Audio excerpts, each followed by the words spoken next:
umiltasunez gure pekatuak misterio santuak behar bezala ospatu izateko. Jesus jauna diozuratuak salbatzera bidalia, erruki jauna.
Lectura del profeta Isaías.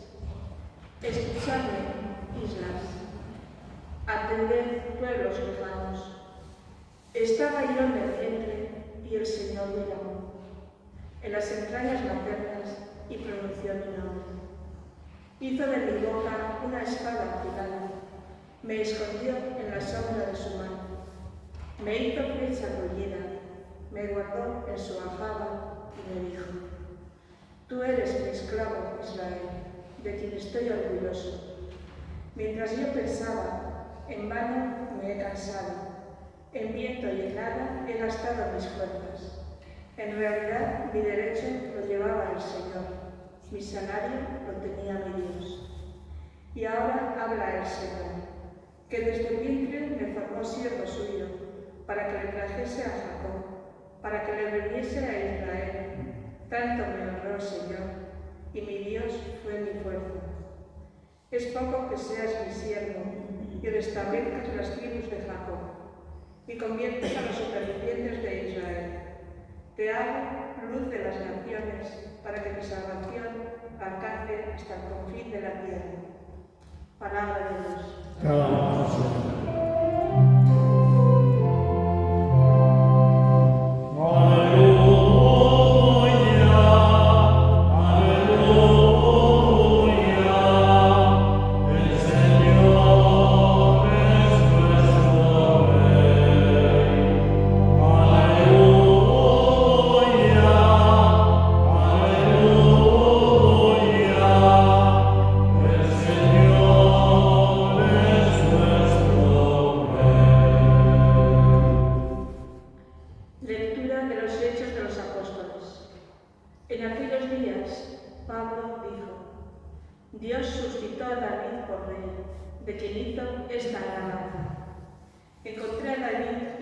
José, hombre conforme a mi corazón, que cumplirá todos mis preceptos.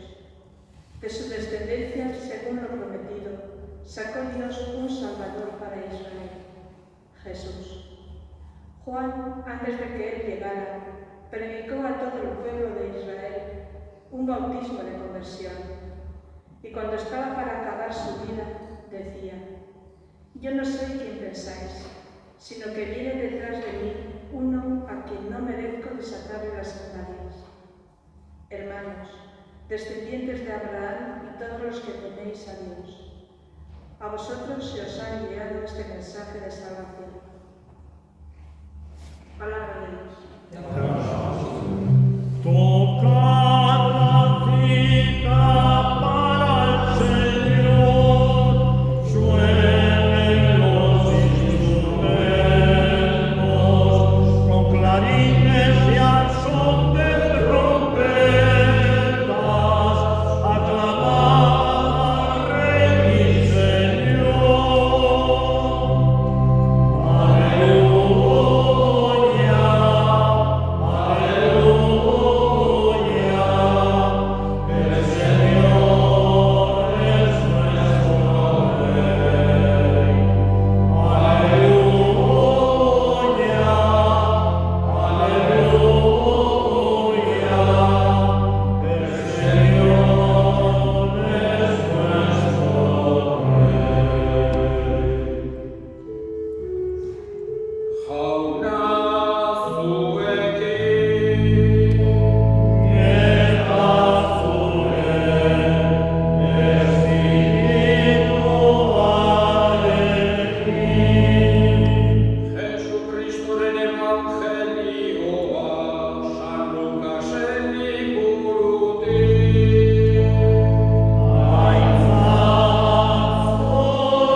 Eta semea izan zuen, entzun zuten auzokoek, eta aideek jaunak egin zion erruki handia, eta zorionak ematen zizkioten. 8. egunean aurra erdaintzera eraman zuten, eta Zakarias deitzen zioten aitari bezala. Amak ordea esan zuen, ez, Joan izango du izena, haiek berriz ez duzuen zuen senitartean inor, izen hori duenik. Orduan aitari keinuka hasi zitzaizkion, ea ze izen eman nahi zion aurrari. Eta harek idatz gogor bat eskatu eta idatzi zuen, Joan du bere izena. Eta denak harriturik gelditu ziren. Bat-batean askatu zitzaion mingaina, eta hitz egiten hasi zen eta jangoikoa goresten. Beldurrak hartu zituen auzokoak eta berri hau Judeako mendialde guztietan zabaldu zen. Entzuten zutenek beren barruan pentsaka honela zioten. Zer izango ote da aurra hau? Jainkoaren eskua harekin baizegoen. Aurra azitzen ari zen eta bizkotzen haren espiritua. Eta basamortuan bizi izan zen. Israel herriaren aurrean agertu zen egunen arte. Jaunak esana.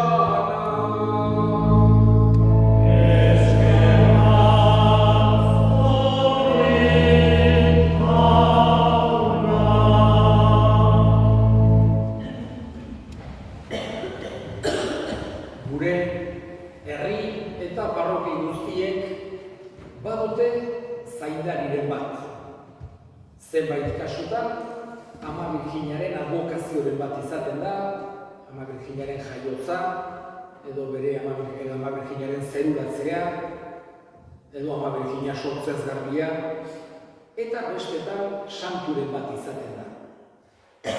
Gure parrokiak aspaldi xamarrekoak direnez, esan genezak ere berriko parrokiak urte eta mende dezente ditu. Oso zaila da jakitea zergatik aukeratu izan zuten gure aurrekoek santu hori. Parroki berriren bat sortzen delarik, jakiten dugu errexago zergatik aukeratu da santu bat, edo beste bat, edo Ama Virginaren advokazioaren bat, baina gure kasuan, nik dakidala behintzat, ez dakigu noiztik eta zergatik aukeratu izan duzen San Juan Bataiatzailea bertako zaindari bezala. Baina garbi dakiguna da, lehengo lekun berriarrek San Juan Bataiatzailea aukeratu zutela bitartekari bezala, zaindari bezala, berari laguntza eskatzeko, bere bitartekaritza hori nolabait ere erregutzeko, jakinik ez diogula berari zuzenean eskatzen, baizik eta jangoikoari bere bitartez. Los santos que nos protegen, en este caso de Lecumberri y San Juan Bautista, como decía, no es que les pidamos a ellos directamente, sino que siempre, como intercesores, pedimos a Dios por medio de ellos. Los santos son nuestros intercesores y de esta manera le pedimos a San Juan Bautista de una forma especial por nuestro pueblo, por nuestra parroquia de Lecumberri, siendo el titular y siendo el patrón. Y es una realidad, como decía, no sabemos de dónde viene, pero que tiene su importancia y que durante tanto tiempo le ha dado el nombre a esta parroquia y acudimos a él y le pedimos su ayuda, etc. Además, es uno de los grandes, podemos decir, no todos los santos están al mismo nivel. Santo significa que está en el cielo y que puede ser intercesor, pero no todos los santos tienen el mismo nivel, ni de santidad, ni categoría, etc. En el caso de Juan Bautista, de San Juan Bautista, sucede una particularidad, porque normalmente cuando celebramos un santo, el día que se señala como día para celebrar ese santo, lo habitual es que sea el día de su muerte, porque entendemos que es cuando entra en el cielo. Por eso siempre se celebra el día de la muerte, más o menos, no siempre, a veces hay que ver según los tiempos litúrgicos, etc., pero lo habitual es que se considere el día de su muerte. En el caso de San Juan Bautista celebramos los dos. El 29 de agosto se celebra su martirio, pero hoy estamos celebrando su nacimiento. Y si tuviésemos que decir cuál de las dos fiestas es más importante litúrgicamente, es esta del nacimiento. Por eso digo que es una particularidad. En el caso de San Juan Bautista, aunque celebramos los dos, y eso sucede con pocos santos, se le da más importancia al nacimiento incluso que al martirio. Porque también el nacimiento de Juan el Bautista fue especial, fue distinto, tuvo una importancia grande. Quiso Dios que tuviese un puesto muy especial. Con Zacarías e Isabel, que era prima de la Virgen María. Entonces vemos como Zacarías y Isabel no esperaban tener un hijo, eran mayores, y por eso Zacarías no le cree al ángel y le manda esta pequeña prueba de quedarse mudo, pero él luego, cuando ha nacido, como hemos escuchado en este evangelio, en una tablilla que pide, le decía: hay que llamarle Zacarías, como el padre o algún nombre de la familia, como era la costumbre, y escribe Juan, que es su nombre. Y entonces se le suelta la lengua y empieza a hablar. Durante el embarazo de Isabel sucede un momento también muy especial, que es la visitación de María, cuando el ángel le dice que va a dar a luz al Salvador, a Jesús, y le dice: ahí está tu pariente Isabel, que está de 6 meses. Y entonces, claro, en aquella época no era como ahora, que podían haber mandado una foto por WhatsApp, o un mensaje: estoy esperando, llevo 6 meses. No sabía María, se enteró porque se lo dijo el ángel Gabriel. Y entonces acudió a ayudar a su prima, dijo: necesitará mi ayuda. Y María fue donde Isabel. Y aquel encuentro tan bonito, en el que aparecen varias de las oraciones más bonitas y entrañables que tenemos en nuestra religión. Aparece ese momento en el que aquí está la esclava del Señor, ese momento que se encuentran también en la parte del Ave María, etc., y que pega un salto Juan el Bautista en el vientre de Isabel. Es también uno de los momentos súper especiales antes del nacimiento, pero vemos ahí la importancia importancia en ese momento de espera, tanto de María estaba embarazada de Jesús, de Isabel, de Juan el Bautista, que eran también parientes, primos, y por eso vemos que son unos momentos muy especiales que la Iglesia le quiere dar importancia más grande todavía, en este caso, al nacimiento. Juan el Bautista, que será el gran precursor de Jesús. Se suele decir que está como a caballo entre el Antiguo y el Nuevo Testamento.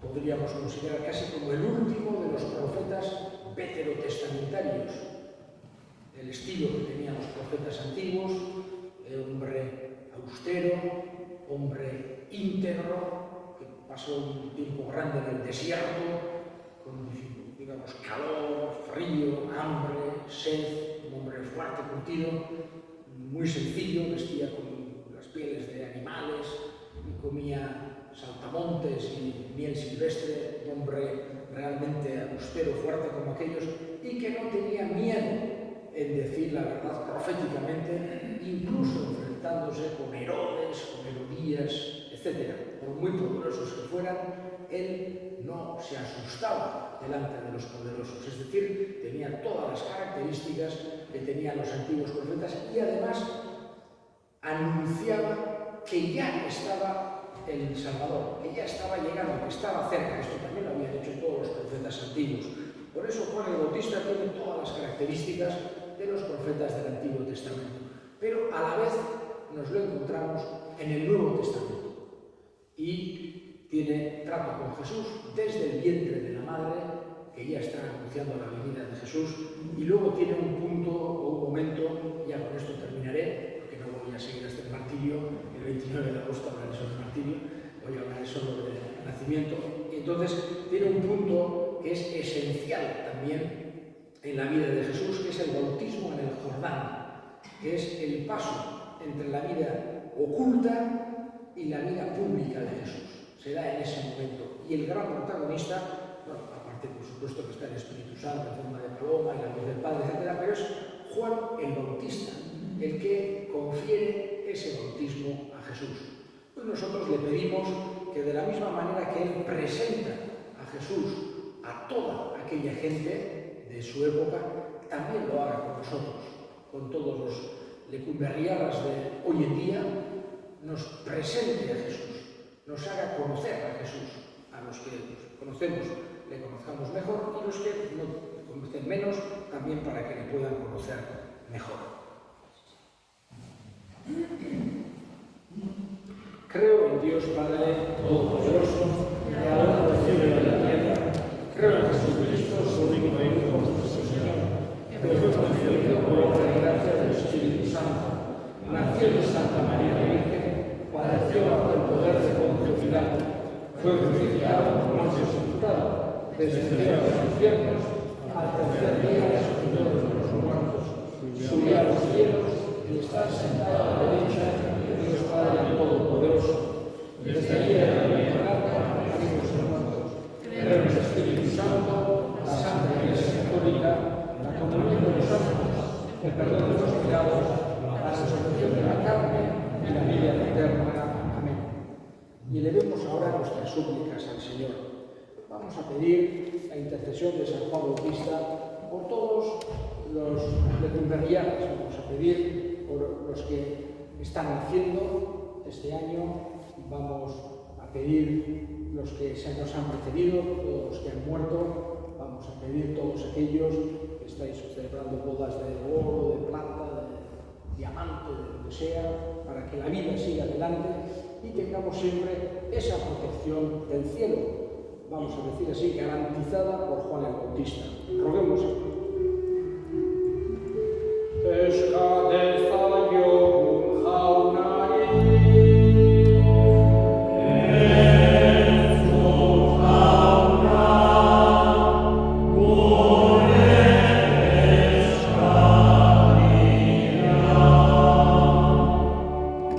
Y pedimos también por aquellos que no conocen a Jesús o tienen dificultades para conocerle, para que tengan el don, por medio de Juan el Bautista, de poder encontrarse en persona con él. Eskadeza jogun jaunari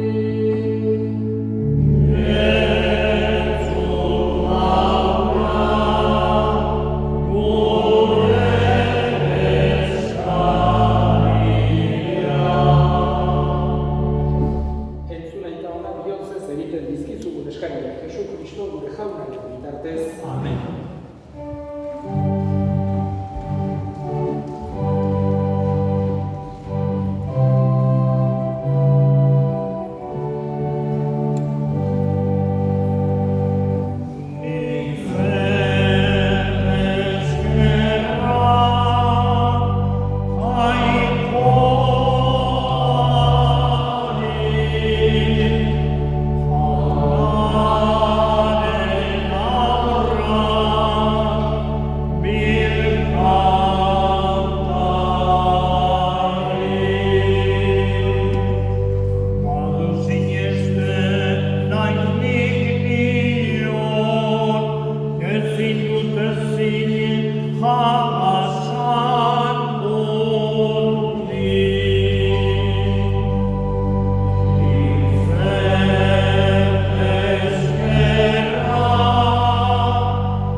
Emaitzez bete dugu jauna zure aldarea, San Juanen jaioteguna egoki ospatzeko.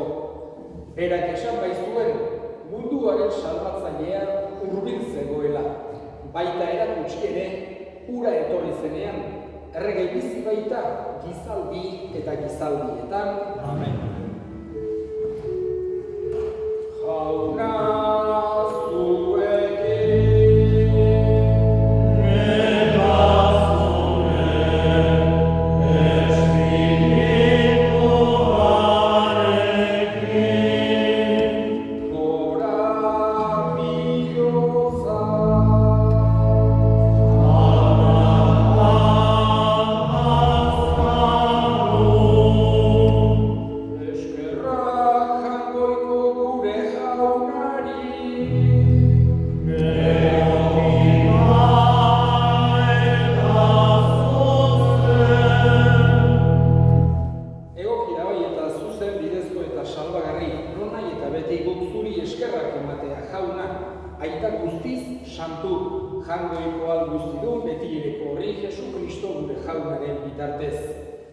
Honen bidegile eta ama guztien semeen artean handiena den Juan Bataiatzailearengan zure miragarriak goresten ditugu.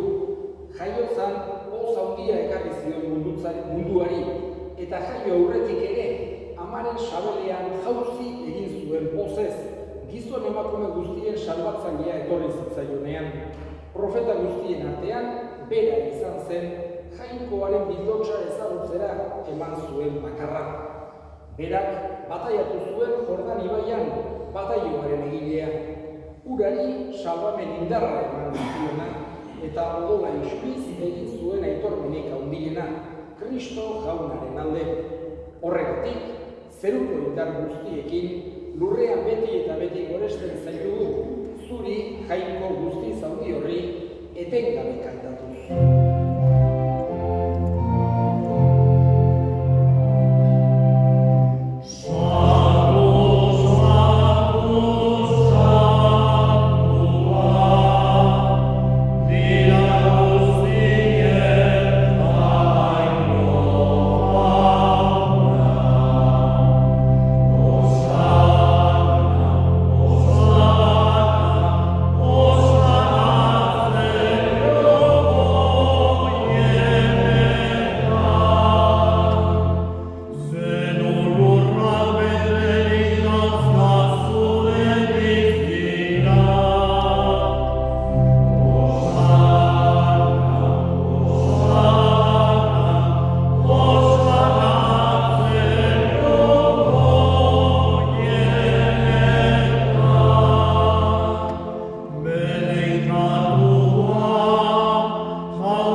ezazula da santu ogiako hauek zure espiritua isuriz, Jesu Kristo gure jaunaren gorputz eta odol guretzat egin daitezen. Berak saldu zutenean eta bere gogoz gurutzera zikoala ogia hartu, eta eskerrak emanez zatitu zuen eta bere ikasleei eman zien esanez. Hartzazue eta jan guztio kontatik, hau nire gorputza data zuentzat emango dena.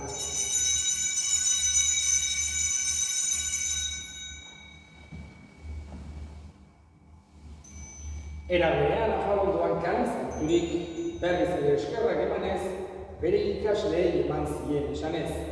Hartzazue eta edan guztio kontatik, hau nire odolaren kaliza data, itun berri eta betikoaren odola, zuentzat eta askorentzat bekatuak barkatzeko isuriko dena. Egizue hau nire odoigarri.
Eta apalki eskatzen dizugu, Kristoren gorputza eta odol hartzen ditugunok Espiritu Santuak bat egin gaitzala.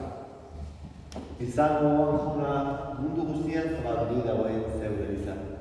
Eramazu maitasun osora Francisco gure eta Santorekin, Florentzio gure gozeanarekin, eta ez izan guztekin batean. Era berean izango jauna, pizteko itxaropenean joan diren gure zerideak, bereziki parrokiko difuntuak eta hildako guztiak ere. Har izazu zeudakre ortegiaren argitan. Erruk izakizkigu arren, gu guztio betiko bizia izan. Jangoikoren ama Maria Virginia Dobatxoarekin, haren senar Jose Santuarekin, Apostu Santuekin, Juan Batazailea Santuarekin, eta gizaldiz guztietan, zure arizkide izan diren Santuekin, haiekin batean gorez ezagun. Jesucristo, zure izenaren bitartez. Honen bitartez, honekin honengan, zuria eta jangoikoan guztidun horri, Espiritu Santuarekin batean, ospeta aintza guztiak, gizaldi eta gizaldi guztietan.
sensualietan sendo, betiko zorionaren itxaropenean, Jesu Kristo gure salbatzailea noiz etorriko den zai gaudela.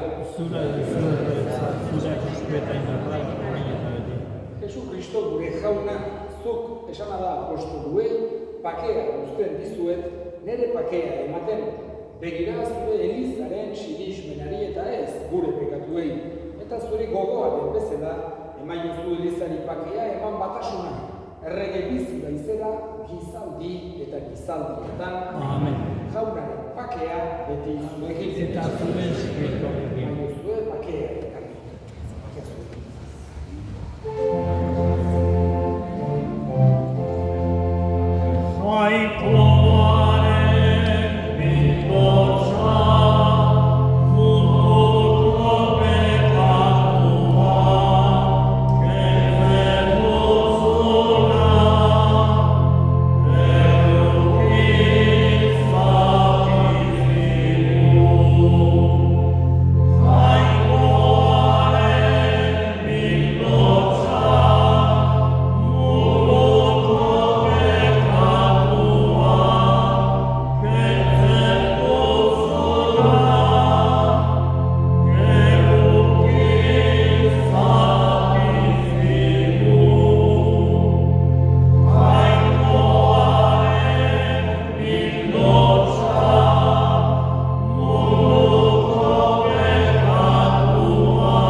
Zoriontsuak jaunaren maila deituak.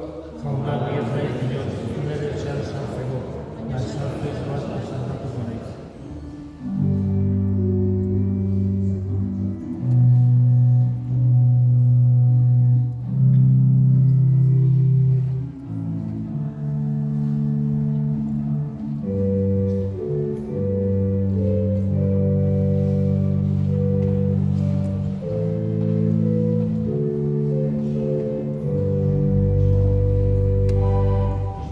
Eskerrik asko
Zeruta bildotxaren mailan indar berritu gaituzu jauna. Egizu Joan Bataiatzailea santuaren jaioteguna pozez ospatzen duen elizak har dezala bere salbazioaren egiletzat. Joanek etortzekoa zela aldez aurretik iragarri zuen hura. Errege bizi baita gizaldi eta gizaldietan. Amen. San Juan egun ederra pasa dezazuela guztiok, pasáis un día fantástico todos de San Juan. Jauna zuekin, Eta zuen zurikolekin. Bereika zaintzatela jainko guztialdunak, aitak eta semeak eta Espiritu Santuak. Amen. Zoazte jaunaren bakean. Eskerrak dagoikona.